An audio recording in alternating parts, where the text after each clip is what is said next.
Good evening and welcome to the Banker's Bank of the Year Awards for 2023. I'm John Everington, the Middle East and Africa editor of The Banker. I'm delighted to be joined by Oliver Alawuba, who's the Group Managing Director of UBA, who are this year's winner of the Bank of the Year Award for Africa. Oliver, thank you so much for joining us and congratulations on the award.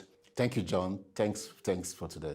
Thank you. It's great to have you with us. It's been a successful year so far for UBA in the midst of very, very challenging operating conditions. Can you tell us what are the bank's priorities for the year to come, would you say? First of all, I would like to thank the Banker magazine for awarding UBA the Bank of the Year for Africa. We really do appreciate that.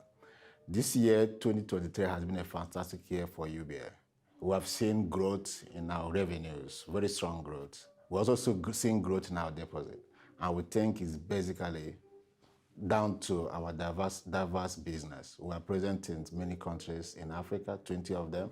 We're also present in four countries around the continent. So we are doing quite well in terms of revenue growth, in terms of deposit growth. However, next year, we believe we're going to rise on the momentum and push forward towards customer satisfaction.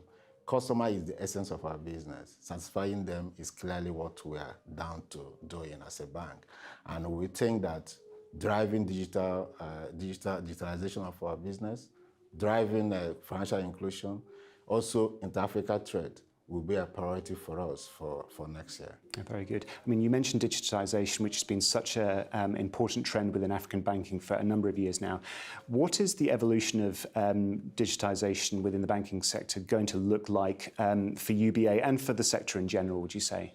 Next year, we think digitalization has helped a lot for African banking business. We've seen digitalization helping in terms of financial inclusion. Today, we have about 40% unbanked population in Africa, and that is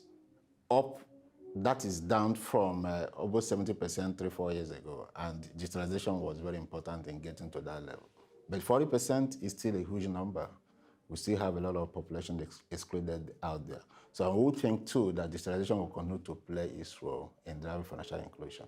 And we think that within the African space, using digitalization will also be necessary for driving cybersecurity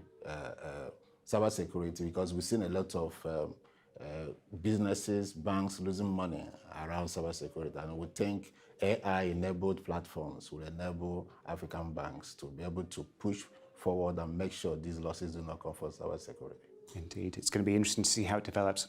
Mr. Alawuba, thank you so much for joining us tonight. Thank you, John. Thanks for having me.